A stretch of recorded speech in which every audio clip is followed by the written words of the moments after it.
Assalamualaikum, bertemu lagi dengan saya Anika Murti. Di sini saya bersama dengan seseorang yang sangat berpengalaman di bidang bisnis ya Ibu ya. Saya perkenalkan, beliau adalah Ibu Elizabeth Susiani. Selamat pagi Ibu. Selamat pagi Mbak Dika. Jadi teman-teman, di sini Ibu Susiani adalah seorang pengusaha di mana beliau berkecimpung di bidang bisnis, lalu mining dan juga properti ya Ibu ya. Ya. Mungkin bisa lebih dijelaskan sedikit tentang Ibu, bagaimana Ibu cerita sedikit tentang Ibu mungkin yang sebelum kita masuk ke acara utama ini. Oh, oke. Ya, untuk saat ini saya sedang menjalankan beberapa bidang bisnis ya. Salah satunya itu di bidang logistik ya. Logistik lebih ke arah ini ya, kepengurusan impor dan ekspor ya. Kemudian di bidang tambang juga ya. Saya punya tambang nikel dan juga di bidang properti ya. Beberapa bidang usaha di bidang properti ya. Jadi kalau saya bisa jabarkan untuk awalnya sebetulnya memang ekspertis saya itu di bidang ekspor impor ya. Jadi di bidang ekspor impor termasuk kepengurusannya, tata niaganya seperti itu ya. Jadi awalnya di situ. Jadi sebetulnya kan kalau studi saya dulu itu, bidang studi saya dulu kan perhotelan sebetulnya ya, hotel itu perhotelan, tapi kemudian saya belajar untuk public relation. Jadi ketika masuk ke marketplace pertama itu saya di bidang public relation yang saya pakai di marketing ya. Tapi kemudian ketika marketing saya masuk ke dunia ekspor impor, di situ saya belajar banyak tentang ekspor impor ya. Di situ ekspertis saya sampai sekarang seperti itu. Pada perjalanannya saya punya perusahaan logistik yang mengurus itu perizinan dan custom clearance impor. Jadi saya megang di salah satu kawasan industri yang besar di Sulawesi Tengah. Itu dia ada kontrak eksklusif dengan saya. Jadi hanya saya yang bisa mengerjakan segala pekerjaan ada di sana. Jadi satu kawasan industri dia punya sekitar ada mungkin 75 lebih tinen ya perusahaan besar di sana, pabrik-pabrik besar. Mereka punya satu pelabuhan. Jadi semua kapal yang masuk di pelabuhan itu saya yang handle untuk kepengurusan impor dan ekspornya seperti itu. Ya. Kemudian dari situ saya juga merambah ke tambang karena memang kawasan industri itu bergerak di bidang usahanya tambang dan produk lanjutan dari tambang, terutama nikel. Ya, core-nya nikel. Dan jadi saya akhirnya juga masuk ke dunia tambang nikel juga. Saya punya tambang nikel juga di Sulawesi Tenggara ya. Kemudian nah, ini ketika saya memasuki usia prapensiun prapensiun, saya bilangnya prapensiun gitu ya. Saya berpikir gini, jadi sudah memasukin usia pensiun saya tuh pengen mempunyai bidang usaha yang masih sesuai dengan bidang studi yang dulu saya minati. Karena ketika saya masuk ke perhotelan pasti saya ada niat, ada keinginan, ada kecintaan di bidang itu ya Mbak ya. Jadi saya berpikir bahwa ya pada satu saat saya tetap mau punya usaha yang sesuai dengan bidang sekolah saya dulu seperti itu. Nah, dulu mulainya itu adalah ya di sini. Awalnya tuh di sini ketika saya pertama kali pindah ke Jogja. Ya awalnya di sini di dalam Hapsari ini. Awalnya sih saya hanya pengen membuat rumah karena saya tuh suka dengan sungai. Saya suka dengan sungai, suara air ya. Kemudian saya mendapat tanah di sini. Saya biar rumah. Sudah hanya rumah aja. Saya hanya mau rumah tinggal di mana saya di dekat dengan sungai itu gitu kan. Akhirnya saya buat rumah tinggal bentuk Jawa, joglo seperti itu. Kemudian banyak tamu datang, banyak teman datang, mereka mau menginap ya kan. Tapi kamar nggak cukup. Saya buat lagi 6 kamar di depan ya kan, seperti itu. Terus akhirnya masih kurang lagi, ternyata banyak yang suka, banyak yang berminat, tanya disewakan enggak. Terus saya berpikir ya, waktu itu tanah ini ada 5.000 meter, tapi ya udah saya buat lagi kamar-kamar lagi untuk ya akhirnya kan itu tadi passion saya bisa terpenuhi di sini di dalam Hapsari ya. Ini untuk yang bidang properti ya. Kemudian yang untuk di Jogja, dan saya juga berpikir bahwa biar kalau saya nanti ke Jogja itu nggak nganggur-nganggur amat lah seperti itu ya, ada yang dikerjain, ada ditengok seperti itu ya, Mbak. Tapi perkembangannya ya dengan saya berkenalan dengan beberapa teman di Jogja, ada kesempatan yang datang, akhirnya saya buat lagi satu venue ya, venue bisa untuk wedding juga, bisa buat event juga ya, namanya Amora Venue ya, masih di sini juga ya, di Sleman juga, di Ngemplak. Kemudian sebelahnya kita bangun juga restoran Sasmaka namanya ya, Sasmaka Dining and Cafe ya, itu yang di Jogja seperti itu, Mbak. Ya bidang properti saya itu, selain itu juga saya juga ada buat perumahan di Bogor ya, The Manzil ya namanya, The Manzil 1, dan sekarang udah masuk The Manzil project yang kedua ya. Itu untuk bidang propertinya. Ya, kalau mining sih kita ada nickel mining di Sulawesi Tenggara, di Kabupaten Konawe Utara. Ya sekarang sedang bekerja dengan segala kerempongannya, segala complicated banget ya kalau kita bicara masalah tambang ya, sehari dua hari nggak cukup gitu ya. Terus kemudian yang logistik itu seperti itu core bisnis utama, Mbak.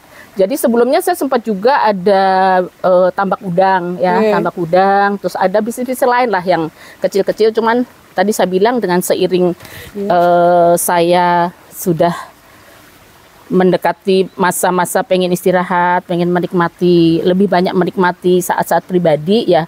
Tadi dari beberapa bisnis lainnya, saya sekarang hanya jadikan 3 itu aja yang paling ini. Jadi saya tetap 3 bisnis, cuman saya perbesar. Jadi saya nggak membuat bidang usaha baru ya, itu nanti complicated lagi saya pikir seperti itu, karena banyak juga kan ibu mau bikin ini, enggak, saya enggak. Jadi 3 ini tapi akan saya perbesar. Jadi seperti tadi saya properti, saya sudah bikin The Manzil 1, sekarang saya bikin The Manzil 2 ya, perumahan. Nah, mungkin tapi bidang usahanya ya itu aja ya, biar saya juga lebih fokus juga ya, nggak terlalu banyak yang saya pikirkan. Ya nggak tahu nanti kalau suksesi anak-anak saya meneruskan dan dia akan membuat lebih besar, ya itu nanti terpulang sama mereka gitu, Mbak Dika. Melanjutkan Ibu ya. Iya. Lalu mungkin dari dibalik kisah sebagian besar hasil usaha keras Ibu ini, Bu, mungkin ada success story-nya, Bu. Mungkin kok bisa tiba-tiba Ibu terfikirkan ada 3 bidang ini, dan lalu success story-nya dibalik untuk bisa sukses sampai bisa mengembangkan 3 bidang ini hingga seluas ini bagaimana? Yes, sebetulnya kalau bisa dibilang ya, semua usaha saya itu berangkat dari zero capital. Saya benar-benar dari modal nol ya. Saya dari benar-benar dari bawah lah ya. Saya dulu dari lulus kuliah, kemudian saya bekerja di perusahaan, sempat bekerja di perusahaan Korea ya, karena tadi saya bilang saya masuknya di bidang marketing, 9 tahun saya bekerja ya. 9 tahun saya bekerja di Korea, kemudian saya sudah punya cukup tabungan waktu itu, mencoba untuk buka usaha sendiri. Waktu itu saya impor mesin dari Amerika, kemudian kita modifikasi dengan climate yang tropikal di Indonesia, saya jual dulu seperti itu. Tapi itu nggak bertahan lama ya.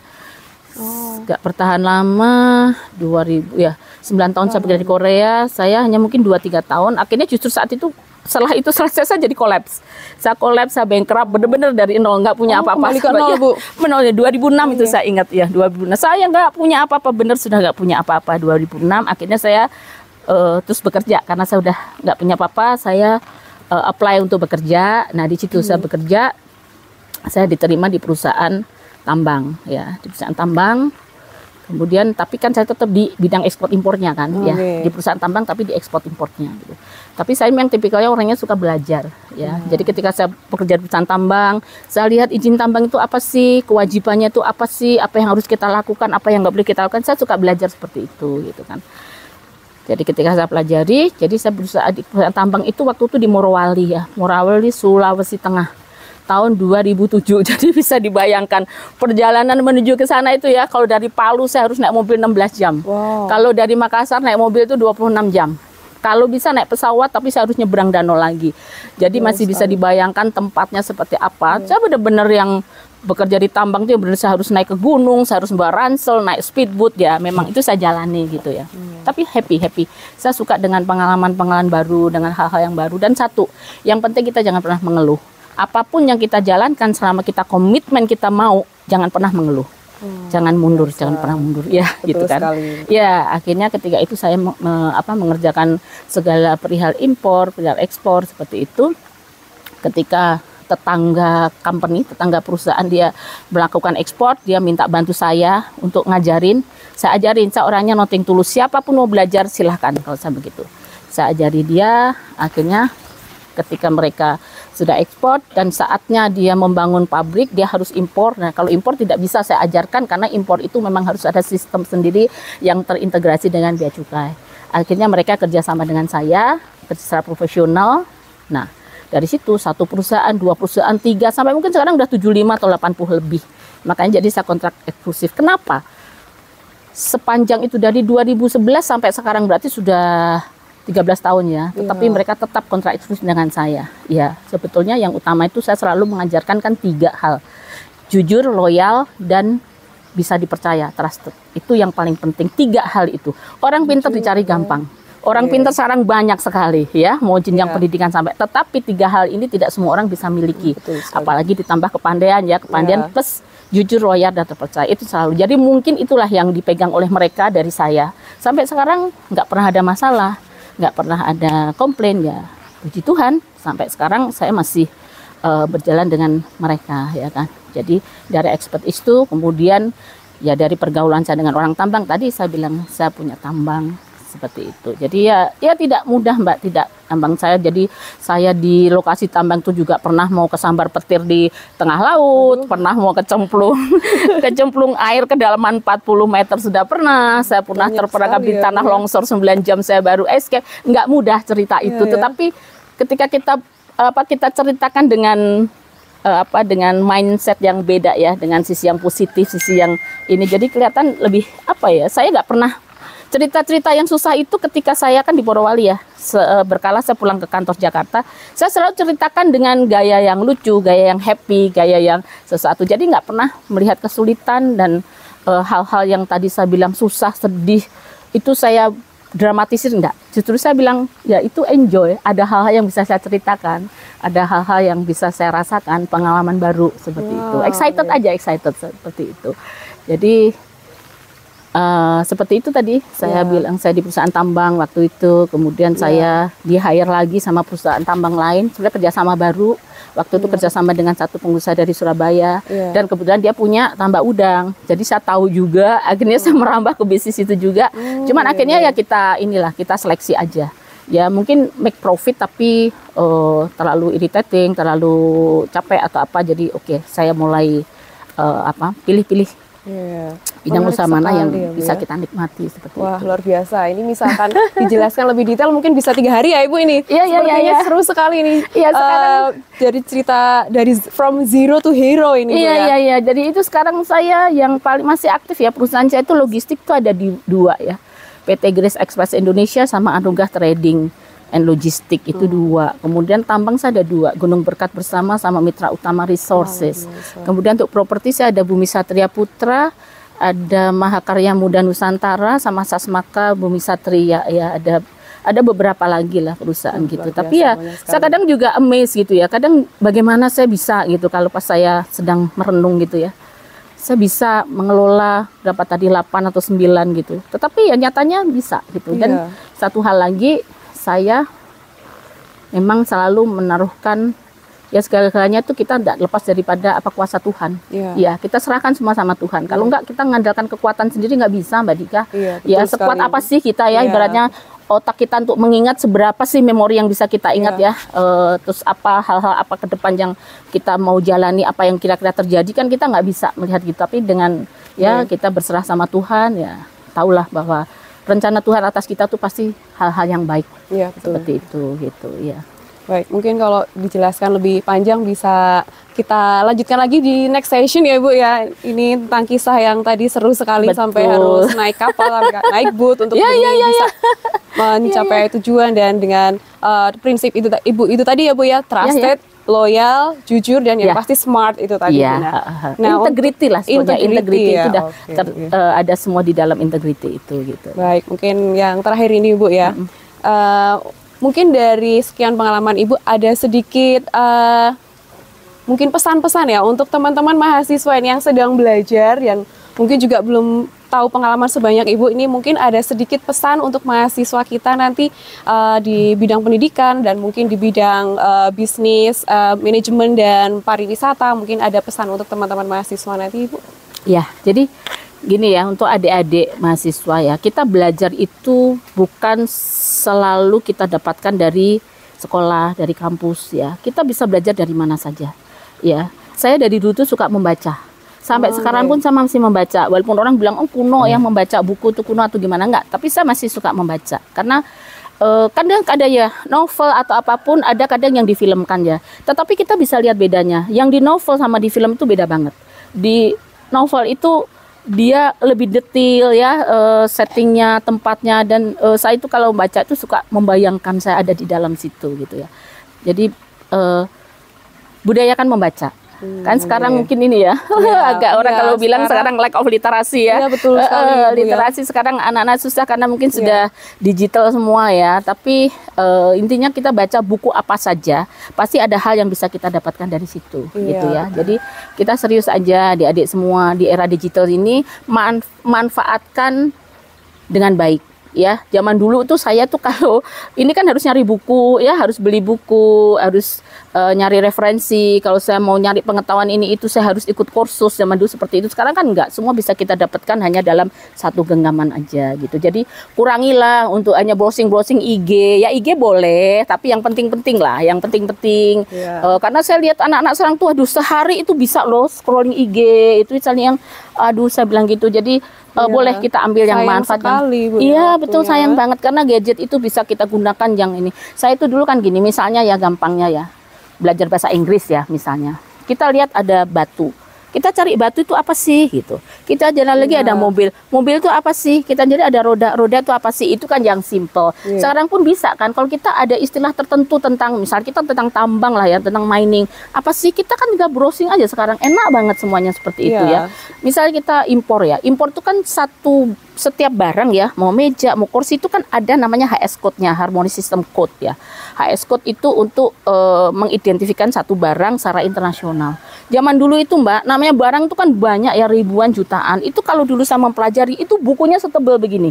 Karena setiap nama itu ada kodenya. Tapi sekarang kan enggak. Saya tinggal tulis saja cangkir, HS code cangkir itu udah muncul semua. Udah enak sekarang. Dimudahkan sekali sebetulnya. Mudah sekali. Makanya itulah harus digunakan anak-anak muda sekarang. Jangan justru kebanyakan. Boleh kita juga mau refreshing. Saya pun juga masih suka main game, saya juga masih suka scroll tapi porsinya aja yang diatur ya. Banyak yang bisa kita pelajari dari era digital zaman sekarang, itu lebih enak. Dan adik-adik kalau mau sekolah mau apa, jangan pernah berpikir aku cuman begini, aku cuman mahasiswa, aku anak dari desa, aku anak orang nggak punya, katakanlah ya, aku mahasiswa swasta. Jangan pernah berpikir seperti itu. Saya memulai bisnis ini semua dari nol. Iya, betul. Justru saya bilang modal saya 3 tadi. Ketika orang percaya sama saya, kejujuran saya, loyalitas saya, dan trusted, saya bisa dipercaya. Justru orang ketika dia percaya sama kita, ibaratnya kalau kita nggak modal, mungkin mereka juga akan kasih modal kita. Ya kan, kalau kita punya planning ya, the big planning, kita punya planning yang bagus, kita punya strategi bagus, proposal bagus, ya punya planning besar, strategi besar, maka investor besar pun juga pasti akan mau nyamperin kita gitu. Jangan pernah berpikir saya orang kampung, saya orang dari desa. Saya juga dari desa, saya itu dari kecil ada di Pati, Jawa Tengah. Itu pun juga masih dari Pati masih 20 km lagi di perkebunan tebu gitu ya. Ya saya juga orang desa. Dan saya juga enggak yang dari orang kaya raya yang punya modal juga enggak, tapi nyatanya bisa kan. Bisa. Ya tetap kita Tuhan akan mengatur langkah kita, tapi kan kita juga harus ada usaha untuk menuju ke sana. Ketika Tuhan memberkati kita, blessing di kita, tapi kita udah siap dengan apa yang kita punya, ya kan? Dengan tadi, dengan ya pendidikan, dengan karakter kita, ya kan? Dengan sifat-sifat kita yang baik. Jadi ketika opportunity datang sudah klop. Jangan juga opportunity datang kitanya yang belum siap. Ya nggak ada salahnya kan? Ketika kita siap, opportunity belum datang juga nggak apa-apa kan? Ya, itu juga untuk untuk meningkatkan nilai diri kita sendiri seperti itu. Jadi adik-adik mahasiswa gunakan era digital untuk mendapatkan ilmu pengetahuan sebanyak-banyaknya. Ya, dan juga jangan pernah berpikir saya ya. Tapi kita ini, saya punya big planning, saya punya big thinking. Kita punya pikiran yang bagus, punya rencana yang bagus ya. Jadi ya sekarang kalau jadi mahasiswa tugas kita hanya satu, belajar sebaik mungkin ambil ilmu sebanyak mungkin. Jangan hanya ilmu yang di sekolah. Tadi saya bilang dari manapun juga ilmu bisa datang. Bergaulah dengan siapa saja, ya kan, dengan siapapun. Istilahnya kita bergaul dengan tukang becak pun kita juga ada banyak yang kita pelajari dari beliau. Ya kan, dengan kekuatannya dia, dengan ketekunannya dia, dengan tenaganya dia, pasti dia punya. Kita ngobrol dengan siapapun pasti ada hal-hal yang bisa kita peroleh, yang bisa kita ambil seperti itu. Jadi adik-adik mahasiswa, ayo, jangan hanya sekedar saya ke kampus belajar pulang, yang penting lulus. Enggak. Selama kita masih itu kita harus sudah punya cita-cita. Mau kemana kita, apa yang akan kita rencanakan seperti itu. Gitu. Mungkin bisa direkomendasikan ini Bu, kampus yang bisa tempat belajar adik-adik nanti yang bisa belajar bisnis sekaligus belajar bidang pariwisata mungkin atau yang lain, Ibu? Ya, kalau saya kan memang dulu dari API ya, STI API ya. Dulu memang saya dari Politeknik Ibu ya. Ya, dulu masih Politeknik. Ya, saya kan tahun 90 masuk ya, masih Politeknik API ya. Saya dari API. Makanya jadi kalau orang bilang, "Kok Ibu dari API, kenapa Ibu bisa ke tambang, bisa ke ekspor import?" Ya, itu tadi saya bilang kita bisa belajar dari mana saja ya. Selama apa yang sudah bidang yang kita geluti atau mungkin sekolah jurusan yang kita ambil, itu kita serius aja. Kita tinggal nyari tambahan ilmu dari kanan, kiri, depan, belakang, dari mana saja. Ya, dari buku-buku bisa, ya kan, dari ya tadi saya bilang kita ketemu tokoh-tokoh, ketemu orang yang berhasil, ketemu teman-teman, kita sharing gitu. Jadi biasakan kalau kita ngobrol ini jangan bicara tentang orang. Bicara orang itu pasti akan apa ya? Ujung-ujungnya ngerumpi gibah gitu ya. Tetapi tentang apa, tentang visi orang itu boleh, tentang visi, tentang pengalaman, tentang hal-hal apa yang bisa mengembangkan di kita seperti itu. Jadi ya salah satunya dari API. Saya kan ya memang saya tidak terus kemudian juga dulu saya ada ambillah beberapa short course itu ya, ada di Singapura, ada di mana seperti itu. Saya ambil, tadi saya bilang zaman dulu kalau saya mau misalnya saya mau tambahan ilmu tentang ekspor import kan saya harus itu kursus dulu ya kan, kursus apa dulu, kursus PIB atau kursus apa, zaman dulu seperti itu gitu. Kursus juga ya, dan harus ada waktu juga kan, nggak ada online zaman dulu, belum ada online, jadi saya emang harus seperti itu ya. Mungkin sore saya ambil kelas kursus dan lain-lain seperti itu. Jadi baik Ibu, dengan pengalaman Ibu yang sangat banyak dan luar biasa ini, apakah mungkin Ibu ada pesan dan saran nih untuk adik-adik siswa yang ingin belajar lebih banyak untuk bisa menjadi seseorang seperti Ibu ini? Ya, kalau pesan dan saran saya kan berarti berdasarkan pengalaman saya ya. Ya, adik-adik tadi saya bilang ya kita bisa belajar dari mana saja.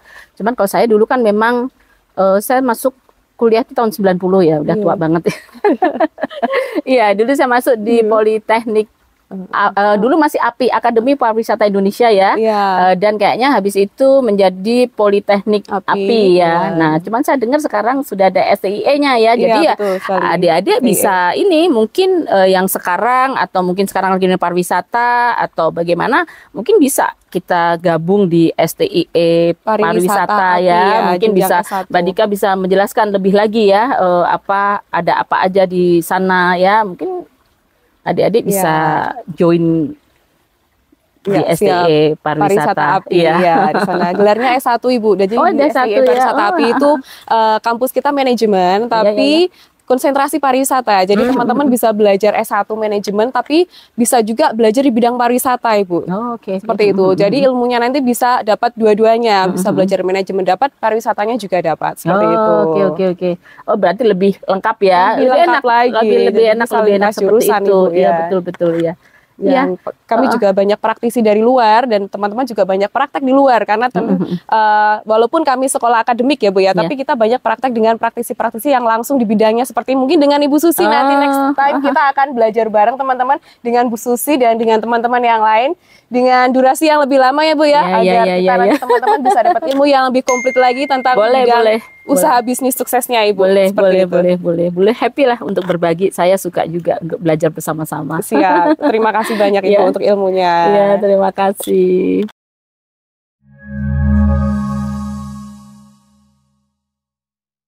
Thank you for watching.